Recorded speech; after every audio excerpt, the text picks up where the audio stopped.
থেকে তোমাদের সবাইকে অনেক অনেক স্বাগতম। আজকে আমি তোমাদের সাথে আলোচনা করব ক্লাস 9-এর ইংলিশ বইটি নিয়ে। ইতিমধ্যেই আমি তোমাদের ইংলিশ বইয়ের প্রথম অধ্যায়টি নিয়ে অর্থাৎ ওপিনিয়ন ম্যাটার্সের 1.2.1 নিয়ে আমার আগের ভিডিওটিতে আলোচনা করেছি। তোমরা চাইলে ডিসক্রিপশন বক্সে দেওয়া লিঙ্ক থেকে আমার আগের ভিডিওটিতে দেখতে পারো। এখন আমি তোমাদের সাথে আলোচনা করব 1.2.1 এই সেশনটি নিয়ে।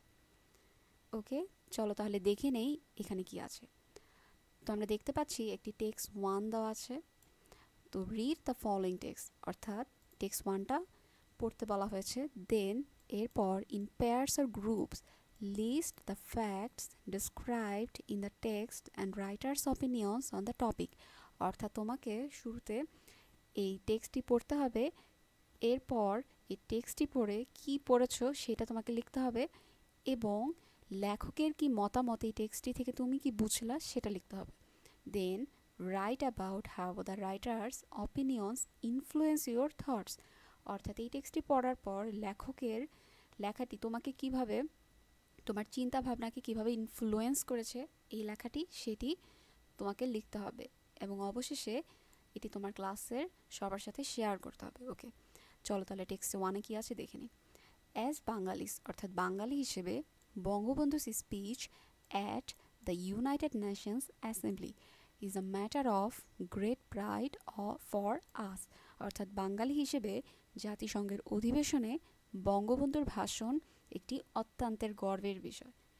অন সেপ্টেম্বর 25, 1974, অর্থাৎ 1974 সালের 25শে September Bangabandhu delivered his historic speech during the 29th session of the United Nations General Assembly, just a week after Bangladesh became a member of the UN. অর্থাৎ বাংলাদেশ জাতিসংঘের সদস্য হওয়ার মাত্র এক সপ্তাহ পর বঙ্গবন্ধু তার এই ঐতিহাসিক ভাষণটি জাতিসংঘের 19তম অধিবেশনে দিয়েছিলেন। The President of the UN welcomed Bangabandhu Sheikh Mujibur Rahman to address the General Assembly. অর্থাৎ ইউএনের যে প্রেসিডেন্ট উনি বঙ্গবন্ধুকে ওয়েলকাম করেছিলেন general অ্যাসেম্বলিতে। He started his speech by saying, today as I stand before this assembly, I share with you profound satisfaction that the 75 million people of Bangladesh are now represented in this parliament of man. This speech is remarkable in the history of Bangladesh for primarily two reasons. এই ভাষণটি বাংলাদেশের ইতিহাসের প্রাথমিকভাবে দুটি কারণে ঐতিহাসিক। Firstly, প্রথমত, it marked the first time a speech was delivered in Bangla at the UN. এটি প্রথমবারের মতো একটি বক্তৃতা যেটি জাতিসংঘে বাংলায় দেওয়া হয়েছিল। সেকেন্ডলি, দ্বিতীয়ত, ইট ইন্ট্রোডিউসড ফ্রেশ আইডিয়াস, অর্থাৎ নতুন idea and policies aimed at, যেটির লক্ষ্য ছিল building a brave new world free of economic inequalities, social injustice, military aggressions and threats of nuclear war.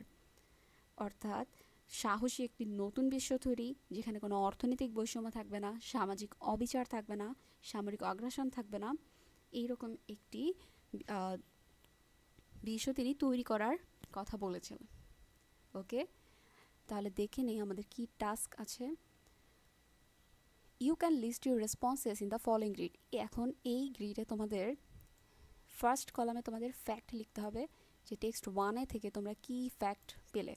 এরপর writer's opinions regarding the text, অর্থাৎ রাইটারের মতামত কি তোমাদের এই কলামে লিখতে হবে সেকেন্ড কলামে। আর লাস্ট কলামে তোমাদের লিখতে হবে how writer opinions influenced me to develop my opinion about the text.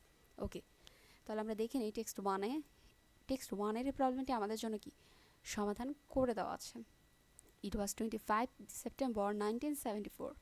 Bangabandhu gave his historic speech in the 29th session of the United Nations General Assembly. Just after a week, Bangladesh became a member of UN. Okay. আর writers opinion হচ্ছে, as Bangalis Bangabandhu's speech at the United Nations Assembly is a matter of great pride for us. আর writers opinion influence me, অর্থাৎ লেখকের লেখাটি আমাকে কীভাবে influence করেছে। Here the writer's opinions make my understanding that the speech is extremely important in the history of Bangladesh. Most importantly, the writer's opinions regarding the speech help me to understand the positive tone of the text. Okay. এখন আমরা তাহলে text 3 আর text 2 আর text 3 fact আর writers opinion কিভাবে লিখব চলো দেখে নিই। এর আগে চলো আমরা টেক্সট 2তে কি আছে প্যাসেজটা পড়ে নিই। টেক্সট 2,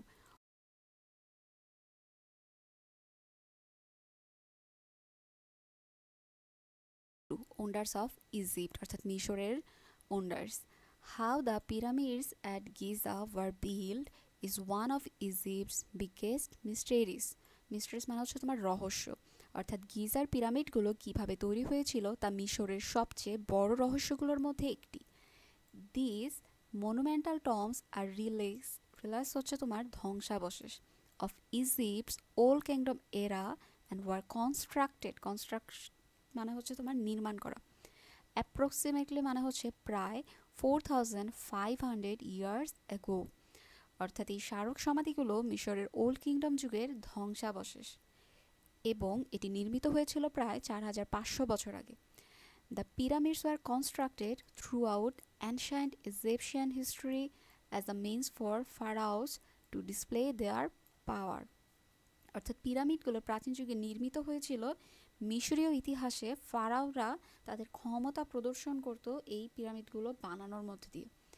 ইট ওয়াজ বিলিভ, অর্থাৎ এটি বিশ্বাস করা হতো যে ফারাও, অর্থাৎ ফারাও হচ্ছে a semi divine being who ruled on earth during life and then transitions into an afterlife মানে হচ্ছে পরকাল amongst the gods.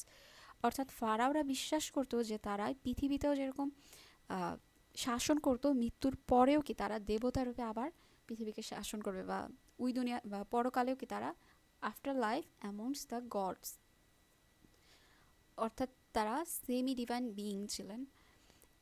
In the picture above all three of Giza's renowned মানে হচ্ছে বিখ্যাত pyramids and they are intricate মানে হচ্ছে জটিল, burial মানে হচ্ছে তোমার সমাধি বা কবর, complexes were constructed from around 2550 to 2490 BC, অর্থাৎ বিসি মানে হচ্ছে খ্রিস্টপূর্বাব্দ, বিফোর খ্রিস্ট। ওকে, উপরের ছবিতে গিজার 3টি বিখ্যাত পিরামিড এবং তাদের জটিল সমাধিগুলো অর্থাৎ নির্মিত হয়েছিল কত থেকে 2550 থেকে 2490 খ্রিস্টপূর্বাব্দের মধ্যে। এরপর this pyramids were build by pharaohs Khufu, অর্থাৎ ফারাওস খুফু এটা হচ্ছে সবচেয়ে টলেস্ট পিরামিড, এটি হচ্ছে ফারাওস খুফু সবচেয়ে টলেস্ট ওয়ান। এরপর Khafre in the background and Menkaure in the front, অর্থাৎ এটা হচ্ছে ম্যানকোর আর এটা হচ্ছে Khafre. Okay, the pyramid of Khufu is the largest among the 3 pyramids at Giza and holds the record for the world's largest stone structure, অর্থাৎ এই geyser 3টি পিরামিডের মধ্যে খুফুর যে পিরামিডটি সবচেয়ে বড়, স্ট্যান্ডিং ওভার 480 ফিট হাই, প্রায় 480 ফুট উঁচু, আর এটি পৃথিবীর সবচেয়ে বড় বৃহৎ পাথর কাঠামোগুলোর মধ্যে একটি। It was constructed during the reign of the pharaoh Khufu, the second pharaoh of the 4th dynasty হচ্ছে তোমার রাজবংশ, অর্থাৎ চতুর্থ রাজবংশের শাসনামলে, অর্থাৎ দ্বিতীয় ফারাও যিনি ছিলেন ফারাও খুফু তার নাম, ওনার শাসনামলে এটি নির্মিত হয়েছিল। The second largest pyramid at Giza is that of Khufu's son Khafre, অর্থাৎ দ্বিতীয় যেই উচ্চতায় যে পিরামিডটি আছে সেটি হচ্ছে খুফুর ছেলে খাফরা। দ্য রেনাউন্ডেড স্পিংস স্ট্যাচু, আচ্ছা এখানে আমরা যে আরেকটি স্ট্যাচু দেখতে পাচ্ছি এটাকে বলে স্পিংস স্ট্যাচু, is believed, এটি বিশ্বাস করা হয় যে have been constructed to honor and resemble the pharaoh Khafra, অর্থাৎ ফারাও খাফরারকে এটা অনেকে বলে যেটা ওনাকে অনার করে এটা তৈরি করা হয়েছে, and it stands besides his pyramid, আর এটি কি ওনার পিরামিডের সামনেই এটি তৈরি করা হয়েছে। The third and smallest of the main pyramids at Giza belongs to another pharaoh of the 4th dynasty, অর্থাৎ থার্ড আর এটা হচ্ছে small one, Menkaure. It stand at just over 20 feet high, অর্থাৎ এটি মাত্র 200 ফিট উঁচু। Each of these pyramids forms the center of its own complex of structure, including smaller tombs, chambers, work chambers, and cemeteries for lesser elites, অর্থাৎ এই পিরামিডগুলোর ভিতর অনেকগুলো chamber আছে, যেখানে রাজা রানীর চেম্বার বলে, তারপর হচ্ছে কাজের চেম্বার আছে। ওকে, চলো তাহলে আমাদের টাস্কে চলে যাই। ওকে, তাহলে এখন আমরা এটার ফ্যাক্ট কী লিখবো, চলো দেখে নেই। টেক্সট 2 এর ফ্যাক্ট কী হবে, এরপর রাইটার্স অপিনিয়ন কী হবে, আর রাইটার্স অপিনিয়ন কীভাবে influenced me. Okay, let's start it. Opinion matters 1.2.1 text 2 wonders of Egypt. ফ্যাক্টে আমি কি লিখেছি, the pyramids at Giza were built approximately 4500 years ago during Egypt's old kingdom era. Okay, এটি কত সালে, প্রায় 4500 বছর পূর্বে এটি নির্মাণ করা হয়েছিল। The pyramid serve as monumental tombs for pharaohs to showcase their power, অর্থাৎ ফারাওরা তাদের ক্ষমতাকে প্রদর্শনের জন্য পিরামিড নির্মাণ করেছে। The 3 pyramids at Giza were constructed by pharaohs Khufu, Khafre and Menkaure. Khufu's pyramid is the largest and holds a record for the world's largest stone structure, standing over 480 feet high. Okay, and then the Sphinx statue is believed to have constructed to honor and resemble Pharaoh Khafra. Okay. এরপর writers' opinions regarding the text. The text expresses a sense of wonder about the pyramids of Giza, highlighting them as one of Egypt's biggest mysteries and emphasizing significance of this ancient structure. অর্থাৎ writer opinions, আমার কি মনে হলো যে writer এখানে highlight করেছে যে ইজিপ্টের সবচেয়ে বড় রহস্যগুলোর একটি হচ্ছে এই গিজার পিরামিডগুলো। Okay, how writer opinions influence me to develop my opinion about the text. Okay, the writer's descriptions অর্থাৎ লেখকের বর্ণনা মেক মি রিয়েলাইজ, আমাকে অনুধাবন করিয়েছে দ্য ইমেন্স সাইজ অর্থাৎ বিশাল আকৃতি and impressiveness of the pyramids. This information makes me think about the pyramids as symbols of not only religious beliefs but also political power, অর্থাৎ এই পিরামিডগুলো একই সাথে তাদের ধর্মীয় বিশ্বাসের সাথে তাদের যে পলিটিক্যাল পাওয়ার এটাও সিম্বলাইজ করতেছে। This emphasizes the incredible engineering feat that pyramids represent and makes me curious. এই পিরামিডগুলো আমাকে কিউরিয়াস করছে about the techniques use to construct them. ভাবা যায় যে এখন থেকে প্রায় 4500 বছর পূর্বে তৈরি কিন্তু পিরামিড স্টোনের তৈরি, যেটা এখনও কি পৃথিবীর একটি আশ্চর্যের একটি, কীভাবে এই টেকনোলজিটা ডেভেলপ করা হয়েছে। তো obviously it's a curious one. The positive tone in the writer's opinions sparks my curiosity and appreciation for the marvels of ancient Egyptian civilization. ওকে শিক্ষার্থীরা, আজকে তাহলে এই পর্যন্ত। এরপর নেক্সট সেশনে আমি তোমাদের সাথে ওয়াইল্ড লাইফ ইন বাংলাদেশ নিয়ে অর্থাৎ টেক্সট 3 নিয়ে ডিসকাস করব। ওকে, অবশ্যই আমার চ্যানেলে সাবস্ক্রাইব করতে ভুলবে না।